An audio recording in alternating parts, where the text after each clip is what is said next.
Welcome, everybody, to Keeping Your Business Alive and Well in a Higher Interest Rate Market. I just have to add this little caveat here. I made a lot of money in real estate, and one of the reasons I did was because I literally knew financing. So I knew, now that we're going into a little bit slower market, I understood buy downs. I understood the other things I've asked Jim to talk about, of where if you have that knowledge, you can talk to prospective buyers and sellers in a way that makes you look super intelligent and gives them reasons to be able to move forward. So you want to make sure that they think you're brilliant, because they'll tend to be very loyal to you. And these pieces of financial tools are really, really relevant. I think the most important thing to know is the contract inside and out and financing. So let me keep going. I'm Cindy Bishop with Cindy Bishop Worldwide, and I want to introduce our speaker today, Jim Perkins. But the topic I want to go over for a minute is geared around your business income and understanding buy downs, but also understanding a little bit more than that, so you aren't penniless in 2023. This topic is so important for all of us because it will help your clients reap the benefit of your knowledge and aiding them to seek out better ways to secure superior interest rates, but also deals. What happens if they want to fix up a house or whatever the case may be, and they can always refinance later, of course. This information is crucial for you as agents, especially when acting as a fiduciary, just having this knowledge. Our speaker is fabulous with an abundance of experience in the credit-driven lending field and in financing. He is the branch manager of SWBC Mortgage. He is also a well-respected and sought-after trainer with Cindy Bishop Worldwide. Please welcome Jim Perkins, your presenter today. Hey, thank you, Cindy, so much for the introduction. And welcome, everybody. Good afternoon. And today, we want to talk about ways that we can keep your business alive and well in a higher interest rate market. So over the last several years, we've been blessed with much lower interest rates than we have today. But if you look at the history of interest rates, it's certainly not anywhere near the highest that they've had. And we've noticed that over the years that regardless of what happens with the interest rates, people will still have to buy and sell homes. So Cindy asked us to put this class together today to try and review some things that would help you as far as keeping your business moving in the coming rate environment, where it looks like the rates are going to continue to go higher, but also to run it in a smooth basis on that, running smoothly. So Jim Perkins here, just licensed in pretty much from Maryland all the way down the East Coast, and branch manager at SWBC Mortgage in Tysons. So let's get into it. So these are tools that we want to talk about today. We're really going to focus on, in a lot of detail, buy downs, a couple of different types of buy downs.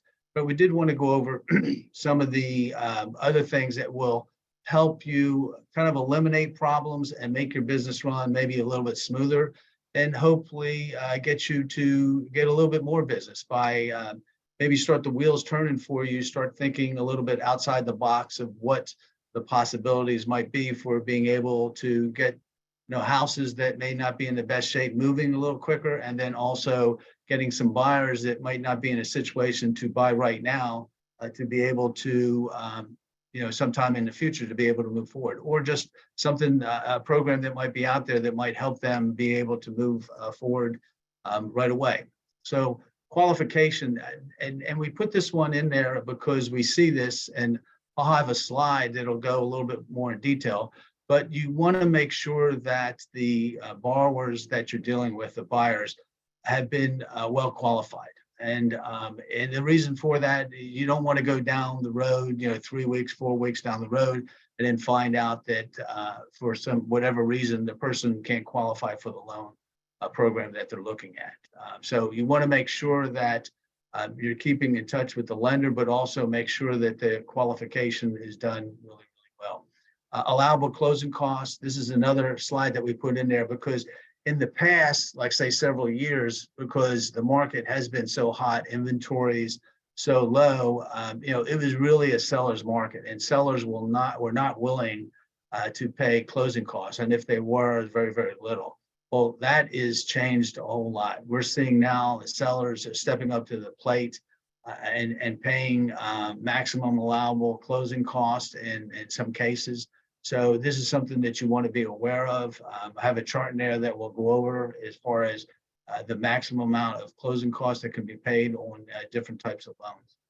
Home warranties, this is something that we see that, especially in homes, because we still have a lot of first-time home buyers coming into the market, and they're looking at homes, and a lot of times it's overwhelming for them, and they're not sure, especially if they have appliances or things in the home that are not, new or have some age to them. And a home warranty will certainly alleviate those fears and help them feel much more comfortable moving forward purchasing the house. Especially too, if you recommend that and something happens after they purchase the house and it's covered under that home warranty, they're going to be very grateful for you, and they're going to keep you in mind, not only when they go to sell and then buy something else, but also referral basis for you. So credit counseling, this is something that I've actually seen an uptick in this.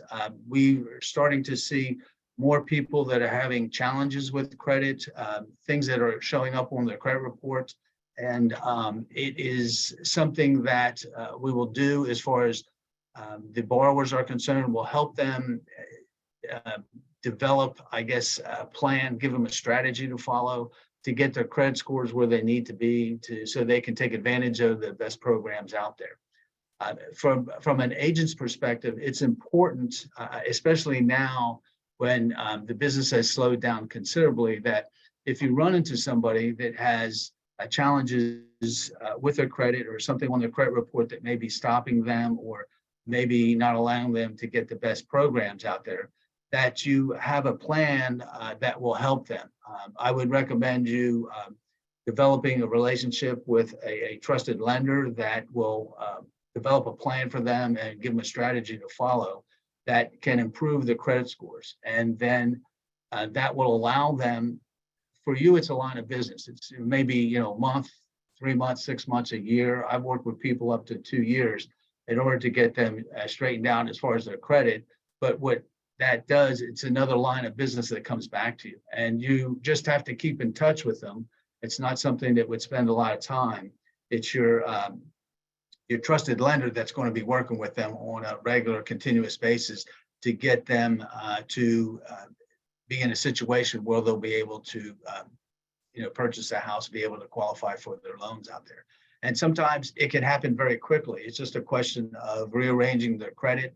Other times it's just a question of opening up some credit cards. But if there are things out there like collections and judgments, tax liens, those can be worked around, but it's just a question of getting them in the system and developing a plan for them so they can get that, bring those credit scores up and get things taken care of. So then financing options for the buyers, there's a lot of different options out there. And really, I'd say over the last several years, a lot of these haven't been looked at too closely, especially the home renovation loans. What we've seen is they've kind of been put on the back burner, but I think you're going to see these come up a little bit more, especially if you're listing a property that is not, hasn't been updated for some time. But, and this is something to be aware of, both for a listing agent and then also a selling agent, because as a selling agent, if your buyers, you're coming in there and your buyer really likes the area, likes the home, but the kitchen just hasn't been renovated in some time, the bathrooms are outdated, they really wish they were. There's programs out there that will allow them to combine buying the house with the renovations that they want to make into one loan. And so this could be a great option for borrowers to not only get the house that they'd like, but get it in the shape that they would like it to be.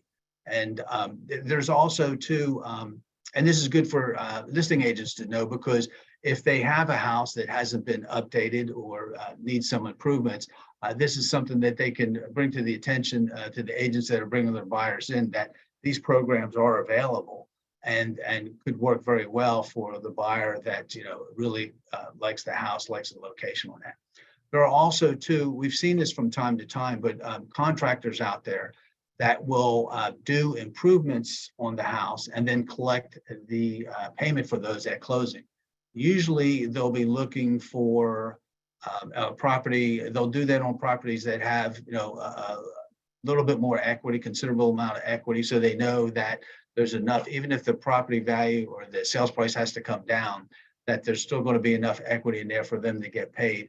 But it could be something as simple as, updated carpets and a fresh coat of paint that will make the property look a lot better and then move a lot quicker. So another option is buy downs. Now, this is where we're going to really get into the buy downs. We're going to talk about temporary buy downs and then also permanent buy downs. And we've got, I'd say this is going to be the meat and potatoes of this class. And then first-time home buyer programs. You just want to be aware of a lot of the first-time home buyer programs. There's like Virginia has Virginia housing programs that will allow people to get in using zero money down or low down payments. And they also have a grant program that will provide qualified borrowers with money to help with the down payment of the house. The other thing that I would tell you about is the MCC. It's called a mortgage credit certificate. We talk about it in some of the other programs that we teach, but the mortgage credit certificate is for the first-time home buyer, but allows them to write off a portion of their interest that they're paying. Well, I shouldn't say write off. It's a reduction in the taxes that they have to pay. So if and they run it through a formula. So if it turns out that it's like say $2,000, the amount, and say at the end of the year they owe $5,000, they get to subtract that $2,000 directly from the amount that they have to pay in taxes. So it's a dollar for dollar reduction. It's a great program. A lot of people are not aware of it or don't use it, but they can take that deduction every year that they have that loan on that property. So it works out really, really well. And when they file their taxes every year, if you're the one that came up with the idea and recommended it to them, then it's just going to be something that top of mind. Basically, they're going to be thinking about you. They're going to be thanking you because every year they're going to be saving a lot of money in their taxes on that. So, and that low and zero down payment programs, there are programs out there that, especially the low down payment programs, that they don't have to be first-time home buyers. They can even have a property or two and still qualify for something like a low down payment program, 3% down. The FHA allows, 3.5% down, and you also have. Be very aware in this area of VA programs, because the VA, I think there's like 5 military bases in this area, but you also have a lot of retired military that end up staying in this area, and they all have the VA eligibility. So one of the first questions that I will ask a borrower when we're working with them to get them pre-approved is, do they have VA eligibility, or do they think they have it, or did they spend any time in the military? Sometimes people are not aware that they have it. Other times they said, oh yeah, I have it, but I've used it, and they believe that they can't use it again. But it's something to really dig into, because the VA loan program is probably one of the best programs out there, and it can really help a borrower get into a property with zero money down, and they're very flexible on what they will allow the seller to pay as far as closing costs. And then the last thing here is assumptions.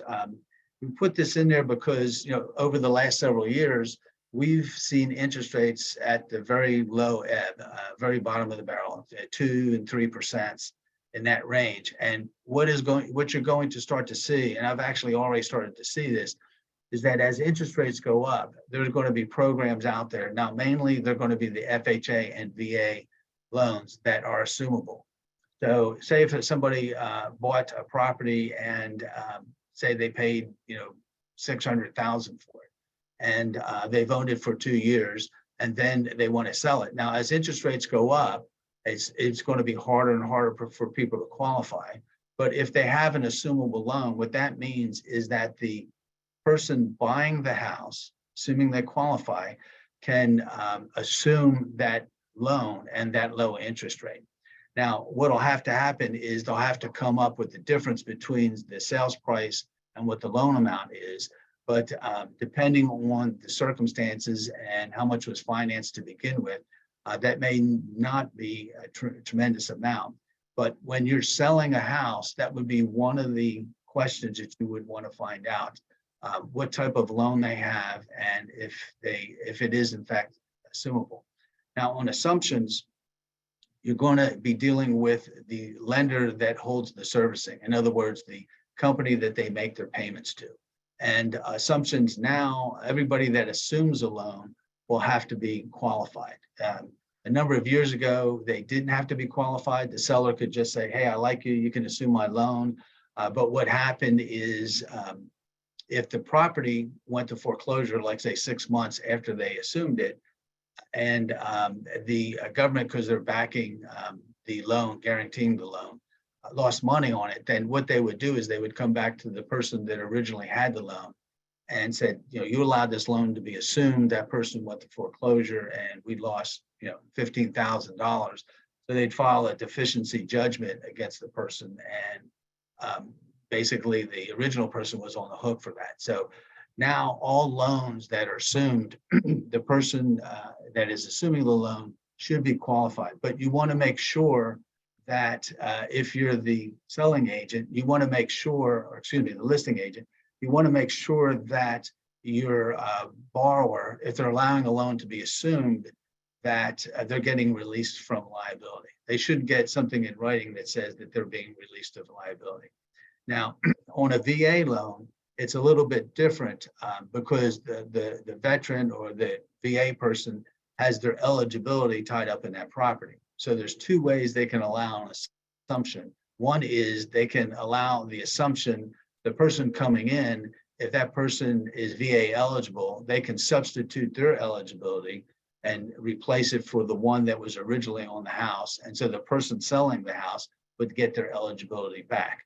The other way they could do it is that they would have the person assuming the loan take over their eligibility. And that would mean that the person that originally purchased the house, that allowing their eligibility to be assumed, that eligibility would be tied up in on that house until that loan was paid off.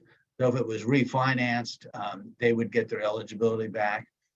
But if the person kept that loan for the full amount of time left, it was 28 years or 25 years, then their eligibility would be tied up on that loan. But even if that happens, it doesn't mean that they wouldn't be able to move forward with another VA loan, because depending on when they bought it and then how and the area that they purchased that house would determine how much eligibility was used up. And so every year, generally speaking, the VA eligibility goes up. So you could have a case where a person would still have eligibility available to buy a house. And it doesn't, this would go with assumptions, but also too, I had a case a couple of years ago where I had a person that had a house foreclosed on.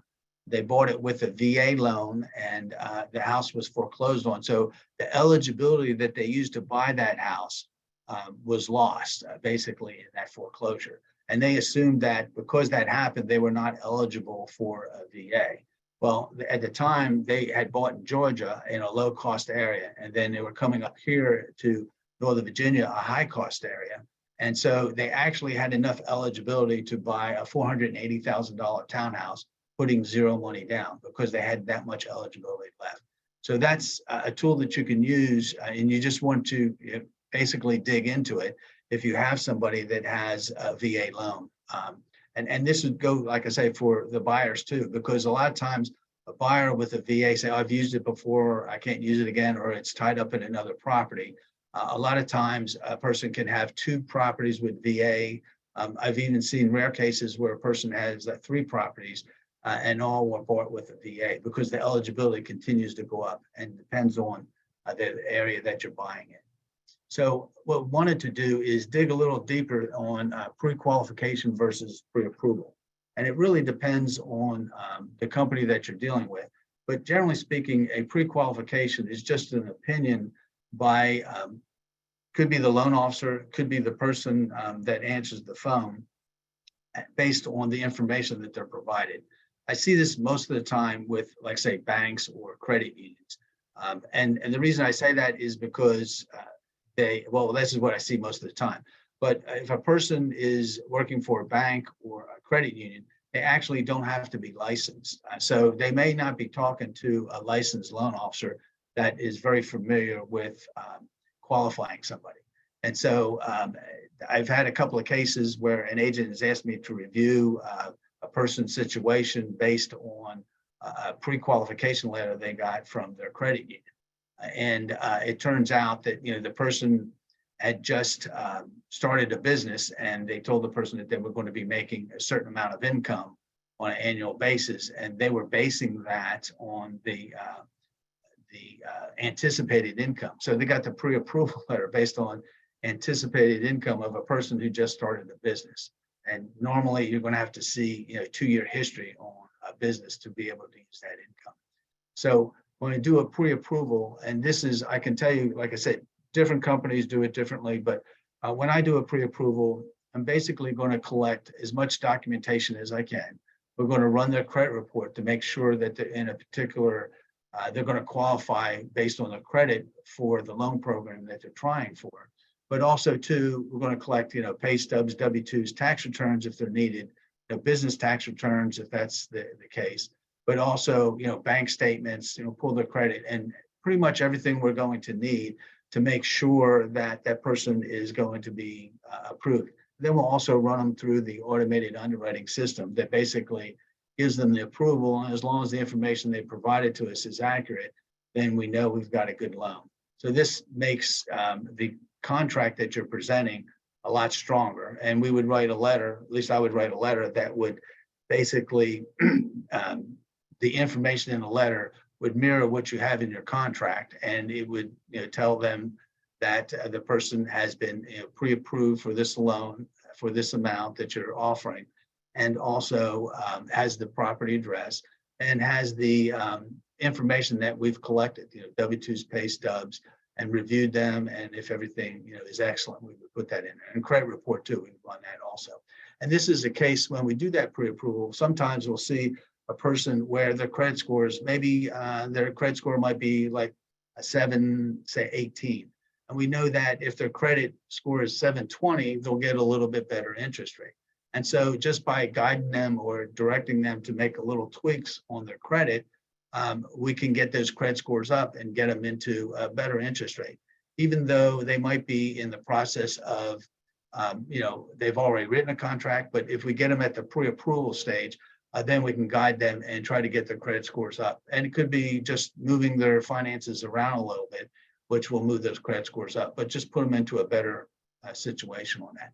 And so most of the time, well, what will happen is when I provide the pre-approval letter and it goes with the contract, then what I will do is I will call the listing agent and also review with them the circumstances of the borrower. Just let them know that person's been well qualified, they're in good shape, they have the funds to close, and they don't see any reason why they wouldn't be able to close a loan. So it just takes away a lot of the concern, and making sure that pre-approval that you're getting is pretty rock solid is going to make your transaction go a lot smoother. So you're not going to run into issues down the road, 3-4 weeks and find out, oh, and this person doesn't qualify for whatever reason. So this is the closing cost contributions I had told you about. Now this is on conventional loans. So for primary and secondary homes, if there is the down payment is less than 10%, then the maximum contribution by an interested party is 3%. Now, if they put from 10%, greater than 10% down to 25%, then it goes to 6%. And then if they're putting more than 25% down, then it can be 9%. And so investment properties, it's basically 2% for whatever the loan to value is, whatever the down payment turns out to be. So even if they're putting a large down payment, like say 40% or so, it's still going to be maximum contribution is going to be 2%. Now, on FHA loans, and the maximum contribution right now is 6%. And when they're talking about these percentages, they're talking about a percent of the sales price. So it's not a percent of the loan amount. So you're looking at those percentages based on the sales price. Now with the FHA, they will allow 6%. So that's one of the nice things about the FHA. So even if the person's only putting 3.5% down, as far as their down payment, they will allow up to 6% to go towards closing costs. So you can use that additional amount to help with the closing costs, help the borrower get in with less money out of pocket, but also, and some of the detail that we're going to show in a little bit, get into showing what they can do as far as the buy downs are concerned. It would be very helpful. Now the VA program, it's basically a whole different type of animal. So the seller can actually pay the closing cost plus 2 discount points, and but they can't pay the prepaid. So that would be like the prepaid insurance or the prepaid for the taxes, those sort of things. But they can, so they can pay the closing costs up to 2%, up to 2% discount points, and then they can pay an additional 4% toward contributions toward the buyer. I just had a case that closed a couple of months ago where the seller actually paid all the closing costs. In order to get the borrower, the veteran, to qualify, we included 2 points to buy the rate down, but also there was enough left over in that 4% for the seller to pay $16,000 towards the borrower's a car loan, to pay off a car loan, which allowed, the car loan, the monthly payment was over $700 a month. So that basically allowed the borrower to qualify for the loan program. So the VA is very, very flexible on that. And I would say when you're running into, like say, a borrower, and some of these programs that we talked about, wanted to go back to this front part here. So the credit we talked about, getting the credit scores out, and the foreclosures. I wanted to mention the foreclosures because the foreclosures, you're probably going to see some of those increasing as we go forward. The interest rates going up, but also too, a lot of borrowers that are already in their homes, you see a lot of people, incomes dropping, different industries like the real estate industry, the mortgage industry. You're seeing a lot of people get laid off. The IT industry, you hear about thousands of people that are getting laid off on their jobs. So this is something that you want to be aware of. I know Cindy has a class on short sales. That's something that you probably want to kind of go to and find out about short sales, because I got a feeling that in the next year or two, you're going to be seeing a lot more of those on that. Okay, so now we want to get into, I guess, the meat and potatoes of this class. We wanted to talk about buy downs. So there's basically 2 types of buy downs. There's a temporary buy down. And right now, what you're seeing is a 2-1 buy down on the temporary side. And this is what that means is you're buying down the interest rate 2% the first year, 1% the second, and then it's fixed for years, all the years after that. So that 28 years after that, or excuse me, 27 years after that, 3 through 30.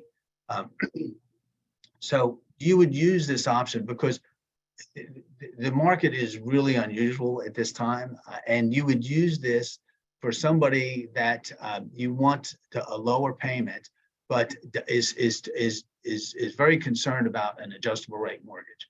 There's two reasons why adjustable rate mortgages, you may not find them that attractive at this point. One is that it was a big reason for the mortgage meltdown. Now, there's been a lot of restrictions put on them, but a lot of people remember that and are very concerned about adjustable rate mortgages and how they can adjust. The other thing as far as adjustable rate mortgages is right now you have on your bond markets what they call an inverted yield curve. And so what that means is the shorter term bonds are, the interest rate on those is higher than your longer term. And so a 2-year note, a treasury bond, is actually paying a higher interest rate than a 10-year. And so what that does is the difference between your adjustable rate mortgages and your 30-year fixed is a lot smaller than what you would normally see. So you would see, anywhere maybe 3% difference between the fixed rate and maybe the adjustable rate mortgages, and you're just not seeing that out there. So if you use this option, and this example is showing you, it's a $500,000 sales price with putting 20% down. So what they're doing with the 2-1 buy down is they're collecting the difference in the principal and interest payment between the first year and the second year, and the second year and the third year total payments. They're subtracting that out. It usually comes out to somewhere around 2.35%, 2.375%. And it's based on, what the loan amount's going to be. And so the more they put down, the cheaper it's going to be. And then as far as the dollar amount, and then on this example, they're adding another 5/8 to buy the rate down to 6 3/4. Now, remember, this is an example as far as the rates are concerned. So the rates are fluctuating, and actually, I would say pretty dramatically, because the market is anticipating or trying to anticipate what the Federal Reserve is going to do. And the market is really kind of waiting to see when the market or then the Fed is going to pivot. And we saw a great example of this yesterday when the Federal Reserve Chairman Powell, he was talking, I guess, in an interview, and the market took it as that soon that the Federal Reserve was going to be pivoting and stopping raising interest rates and possibly lowering them in the near future, maybe in the first quarter. And a number of analysts said, no, that's not the case. But because of that impression was out there, you saw the stock market zoom, and you also saw the bond markets do really, really well. So the interest rates improved a good bit. I'd say probably anywhere from like 0.25% just in one day. And that's something that you very rarely see. But because the market is so focused in on what the Federal Reserve is doing, that they believe that sooner or later the Fed's going to get to the point where they're going to start lowering the interest rates. They're trying to anticipate that. And because remember what's happened over the Fed increasing the interest rates, it's been the fastest increase in rates, they said, in over 40 years. So if we get back to this example then, so the first year. Hey, Jim, can I interrupt you a second? Yeah. I don't know if you saw these two questions in the chat room. What qualifies first-time buyers for MCC? And how about a slide for VA and FHA, please? Okay, I just wanted to make sure you were aware of those slides. I don't think I see those. How about a slide for VA and FHA, please? I can give you information in this class that you don't have a slide if you're talking about VA and FHA. There are, Cindy does have classes specifically on, like say, the VA loan program. But if you need any additional information on that, feel free to use me as a resource. I can give you information as far as that. I can even probably look up one of the classes and pull some of the slides and the information that you're interested in on those particular programs. No, I know why you can't see it, because Lisa sent it directly to me. It said what qualifies first-time buyers for MCC. First-time home buyers is usually all the programs classify a first-time home buyer as somebody who hasn't owned a portion of their principal residence in the last 3 years. So a lot of people think, oh, I bought a house, I owned it 5 years ago, I don't qualify. That wouldn't be the case. As long as they haven't owned a portion of their principal residence in the last 3 years, then they could qualify as a first-time home buyer. I've actually had cases where, like say, a brother and sister bought an investment property. They're still living at their parents' house, but they had an investment property. They would qualify as a first-time home buyer because they didn't own a portion of their principal residence. Now, there's ways that they'll verify that. They'll look at the tax returns and make sure that it's being written off as an investment property. And also too, they'll be looking at, their IDs like driver's license to make sure that the address, is not the same address of the property that they say is an investment property. But it is still, the 3 year is generally speaking what you'll be talking about. Haven't owned a portion of the principal residence in the last 3 years on that. So again, going back to the buy down, this is a program that you would use also for somebody that is, they know their income is going to be increasing also as time goes on. But they're going to qualify them at in this case, the 6 3/4 rate. But say an example would be like somebody that is a CPA, and a CPA, they've passed their test to be a CPA license, but they have to have 2 years experience. And what happens in that industry is that for those 2 years, their income is considerably less than what it's going to be once they hit that 2-year period. Because once they hit that 2-year period, they're basically a full-fledged CPA, and the firms are going to hire them at a much larger income than what they'd be making within that 2-year period. Even if they stay at the same company, I've seen where they've increased, like $30,000, $40,000 a year on the income.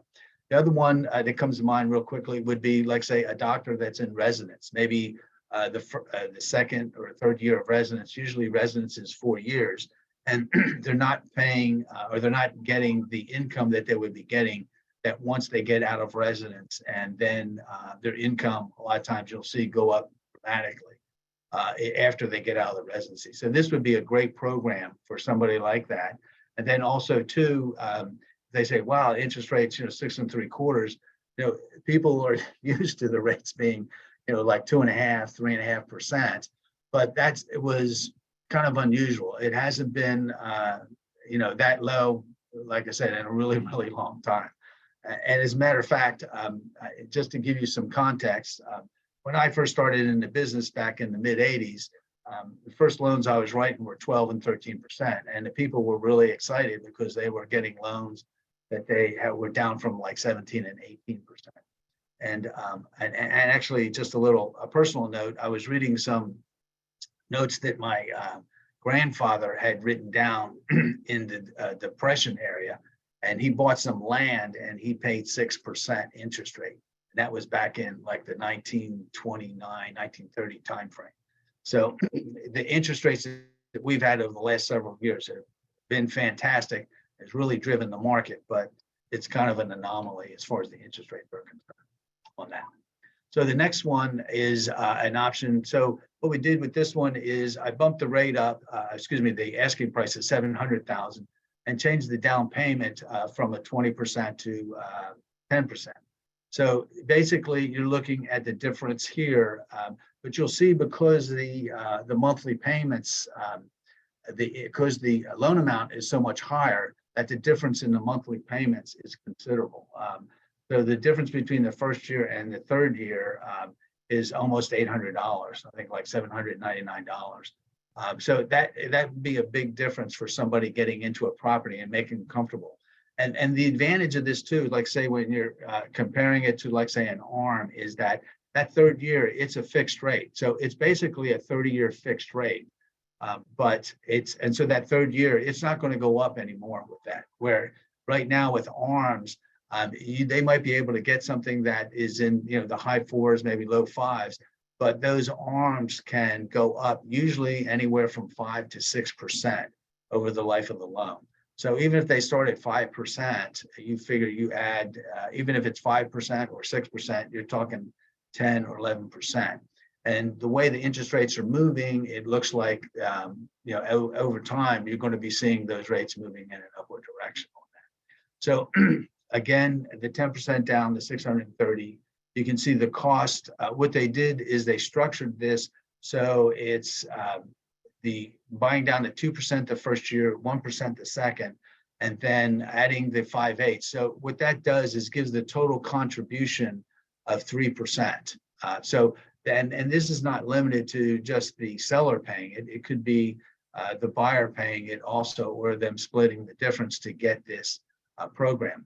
But what this will do is, if you have a property that's listing and you seeing that, okay, maybe there's not a lot of action on the property, you can structure it in such a way that the seller will offer to pay for this, the 3% or whatever it turns out to be, the amount to get somebody into a program so they can start with a lower interest rate the first couple of years.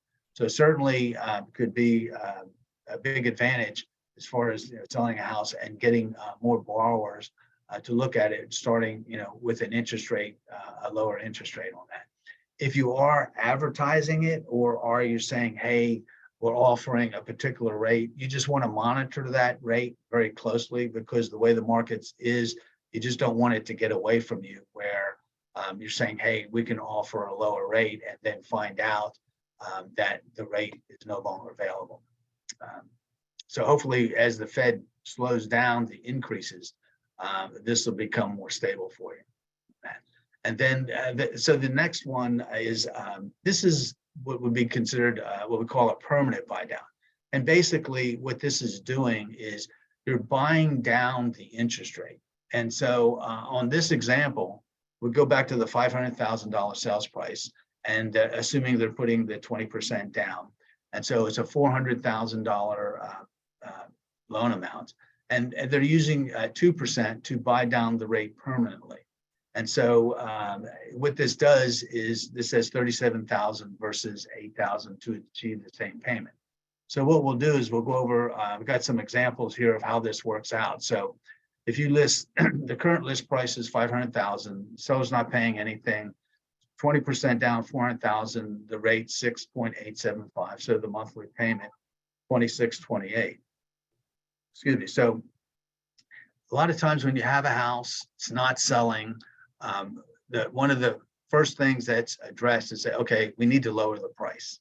We need to get the price a little bit lower to make it more attractive. Well, by lowering the price, say if you took $8,000 to lower this, they're using the $8,000 as a comparison because we're doing 2%. We're using 2% to buy down the interest rate. So you lower the price to 492,000, and at 20% down, you're looking at 393,600 as far as the loan amount is concerned.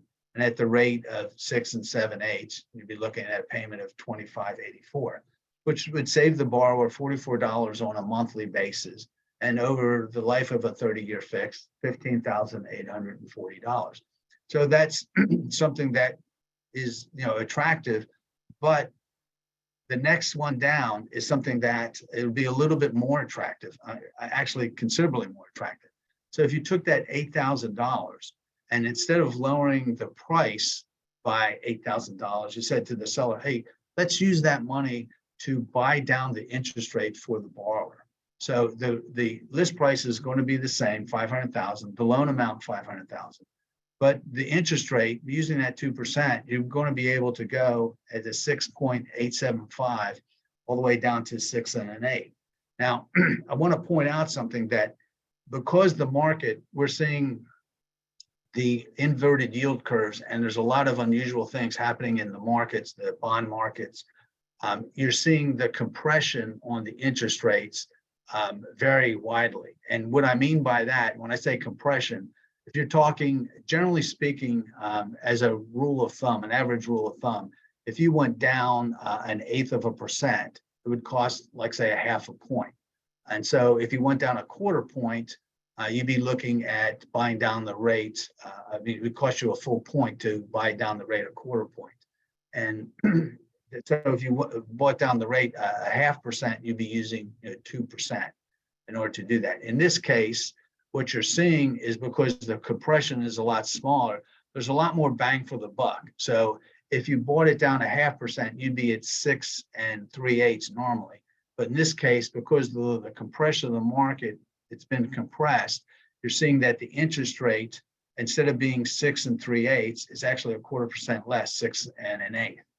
And so that difference on a monthly basis is $198 cheaper.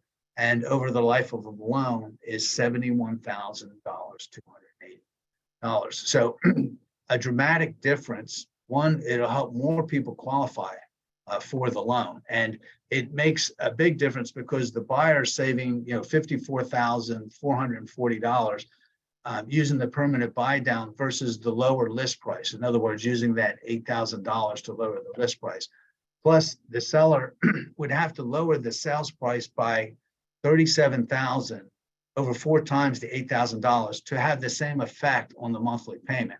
And the other big advantage of it is you sold the house is going to sell for 100% of what the list price is. Now, you might have to drop it down a little bit, but what this does is allows you to attract many more buyers to the property.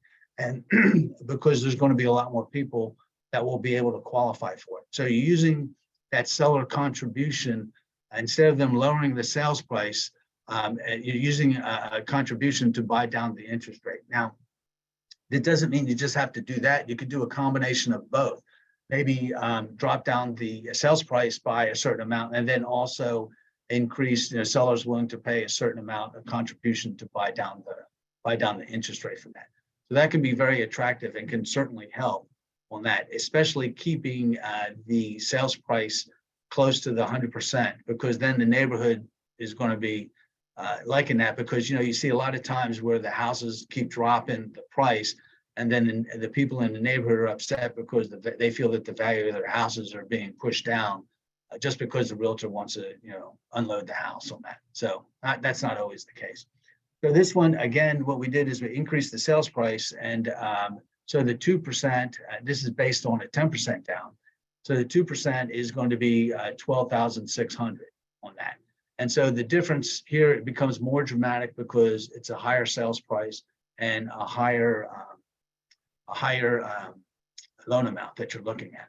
So again, let's go through this quickly. So you have the list price is 700,000, 10% down, 636 and 7/8, principal and interest $4,139. So lowering the sales price and then putting the 10% down, you get a loan amount of $660, 6 and 7/8, $4,064. So $75 savings on a monthly basis, $27,000 over the life of the loan. But if you took that money and put that into buying down the interest rate, so you'd be looking at 6 and an 8, the monthly payment, $3,828, the difference of $311 on a monthly basis. And then the difference on the life of the loan is going to be, $111,960. So that is actually, as you go higher, these buy down, it becomes much more dramatic as far as the difference in the monthly payment. That's going to allow a lot more people to qualify for that loan. So no question about it.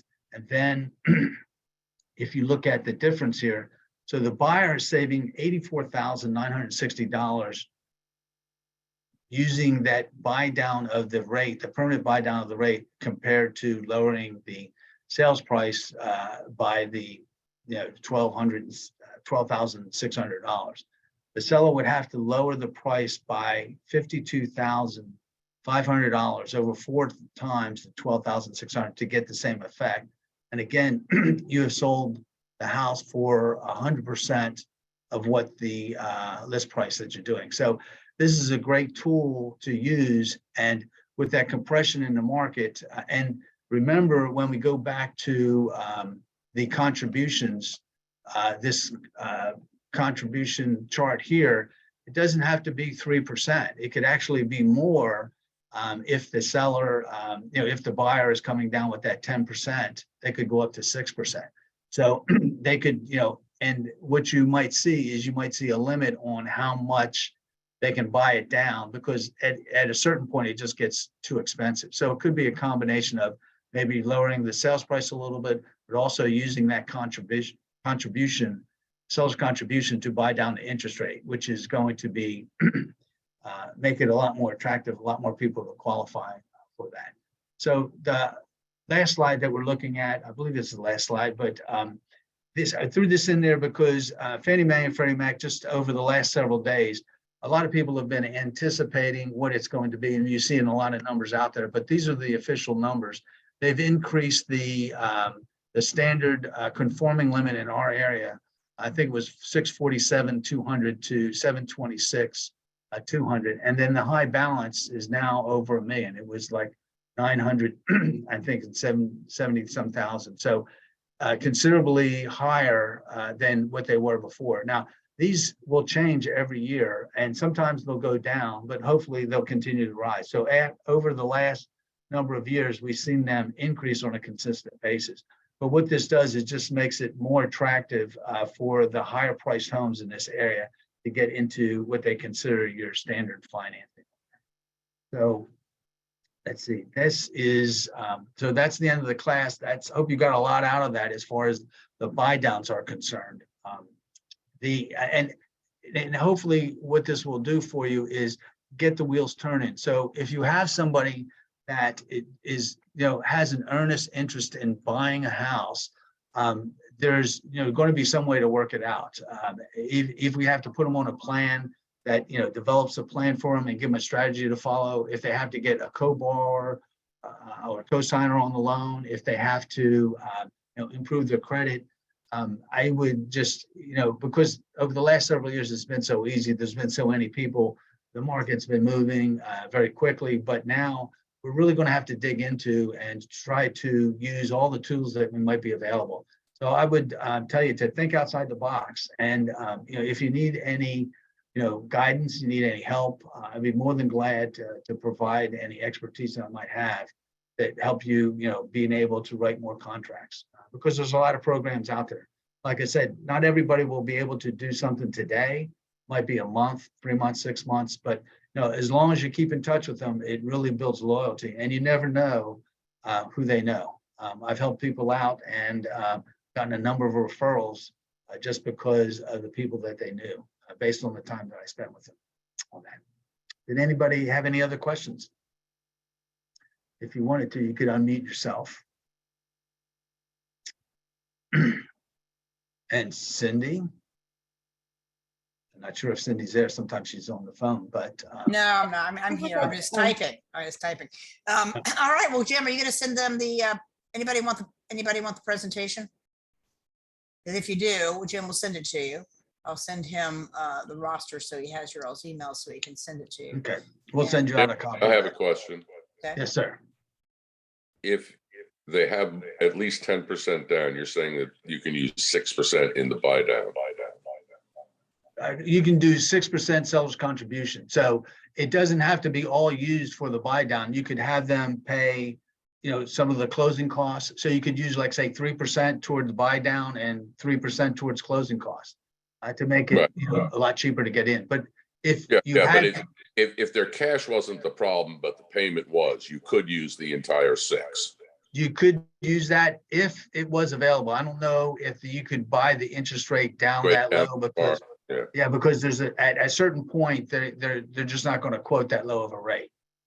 You mean we're not going to go back to the old days, Jim, when you and I used to do 3-2-1 buy downs off of 3-2-1. Yeah, I was going to FHA? bring that up, but I don't think they allow those anymore. But those might come back. They used to have a program too years ago. This was back in the mid '80s when the interest rates were super high, and then they got down low. They started moving back up again. They had a program called a WRAP program, and what they would do is they would take the low interest rate on the assumable loan and wrap it with another loan, and they would get a blended rate. So they structure, and then you may see something like that come back, although we haven't seen it yet. Well, and Holla Peters retired, and he's the one who did Dave that. Holla Peter. Oh, wow. I haven't heard his name in a long time. Well, anyway, either. but those WRAP programs we used in order to get a blended interest rate, but what it did is allowed the borrower not to have to pay that difference in the loan amount and the sales price. So it gave a little bit more flexibility with people that didn't have a lot of money to work with. For sure. Absolutely. Thanks, Jim. Absolutely. You guys take care. Like I said, if you have, I'll send you out the slides. Everybody's here. If you have any questions or you have somebody we want to kick it around, feel free to give me a call. And hopefully we can get them on track and get them lined up so you can write more contracts. Awesome. Great class, Jim. Thanks very much. Thanks, everybody. Thank you. Take care. Take care. Bye-bye. Bye-bye.